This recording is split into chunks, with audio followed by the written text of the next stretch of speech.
Hello everyone, Dendatar here and... Oh wait.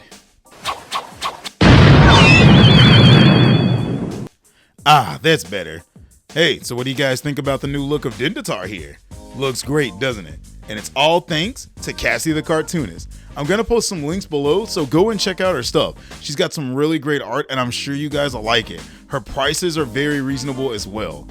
And as you can see, you're gonna come out looking brand spanking new and feeling good.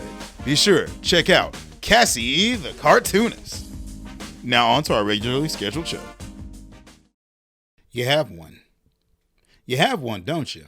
I know you do. Everybody I can think of has one. That's right. I'm talking about a guilty pleasure. We all have them. Even I have them. It just so happens that mine involves very, very attractive ladies in bikinis slaying zombies. Hello everyone, Dendatar here, and today's thoughts are going to be on the zombie slaying gore-filled action game known as Onechanbara Origins.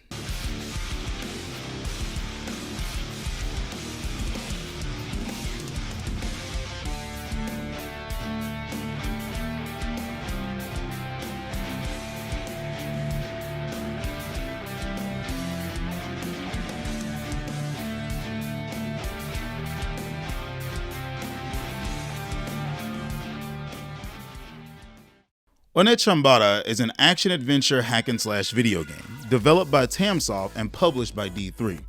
The game was released back in 2004 for the PS2 and has continued releasing till this very day, spanning across different platforms and titles.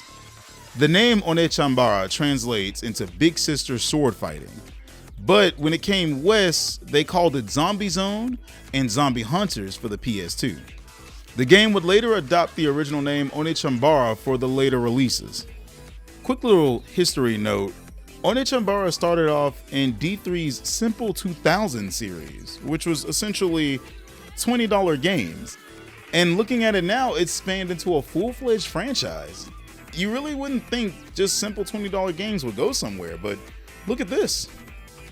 Onechanbara Origins is the retelling of the story of the first two games, the Onechanbara and the Onechanbara 2. The first half of the game you control Aya as she searches for her sister Saki.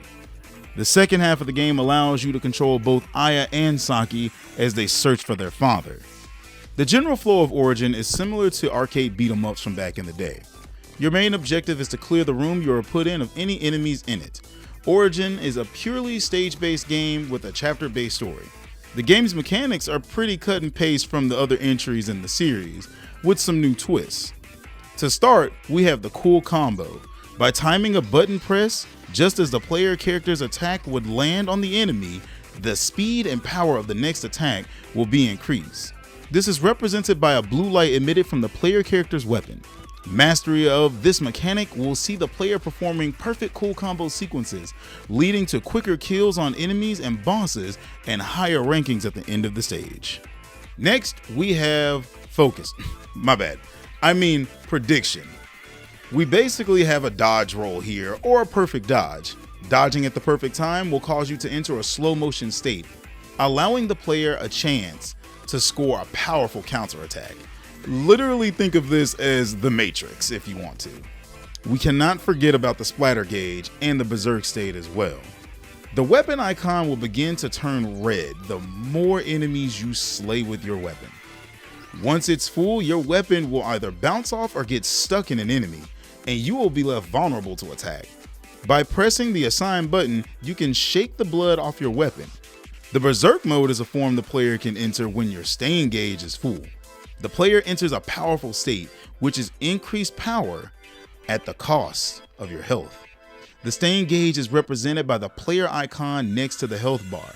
By killing enemies and collecting the red orbs, or by collecting blood clots you get from killing the Mudmen enemies, you can fill this gauge, and this really comes in handy in the later half of the game.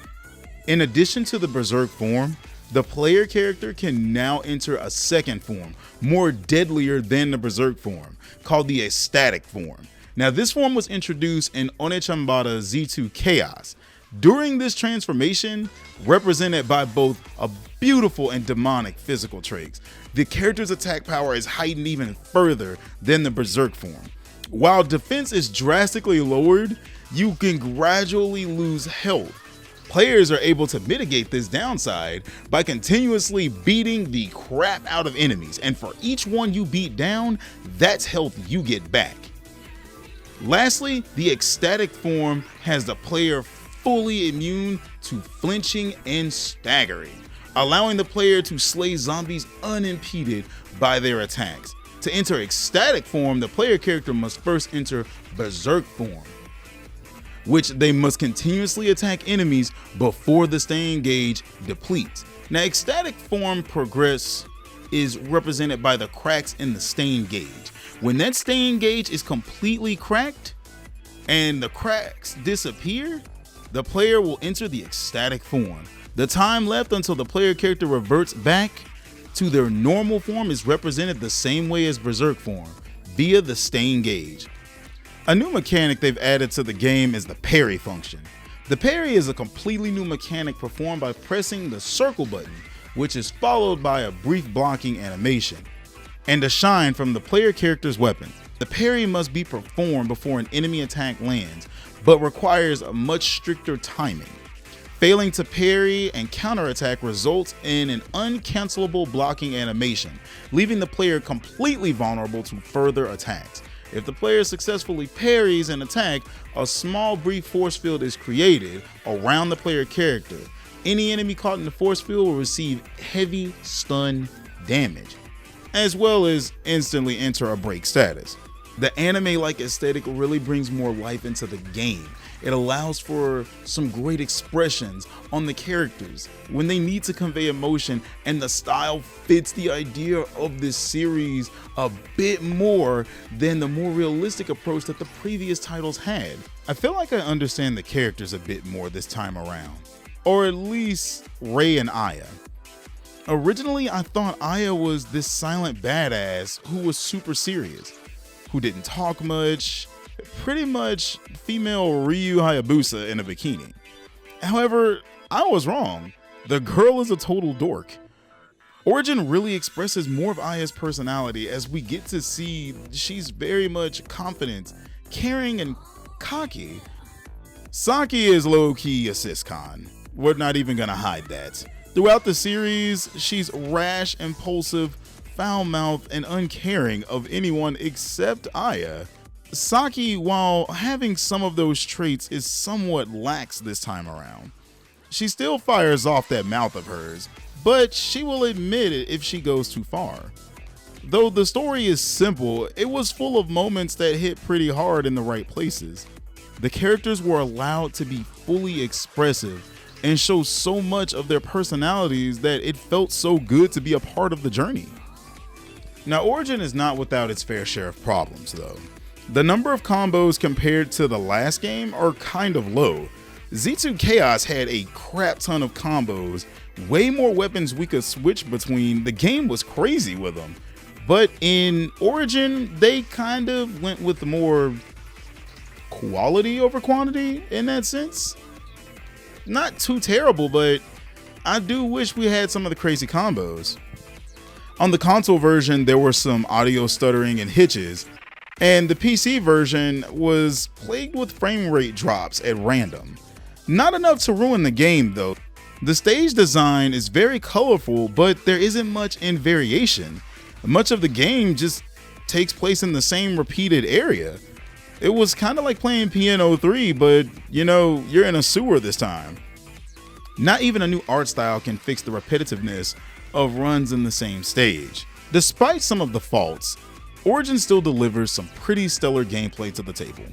This is a great remake to two original PS2 classics. Though a guilty pleasure of mine, it is a fun hack and slash game with a sexy visual upgrade. I give Origin a 3.5 out of 5, as it's a game that many can experience now better than ever. So let me ask you, what are some of your guilty pleasures? Do you like the anime overhaul that a lot of games are getting now? Do you think Onechanbara is a pretty good series? Make sure you leave a comment, and if you like what you saw, be sure to like and subscribe for more to come. Thank you all for your time, and this is Dandelion, signing off.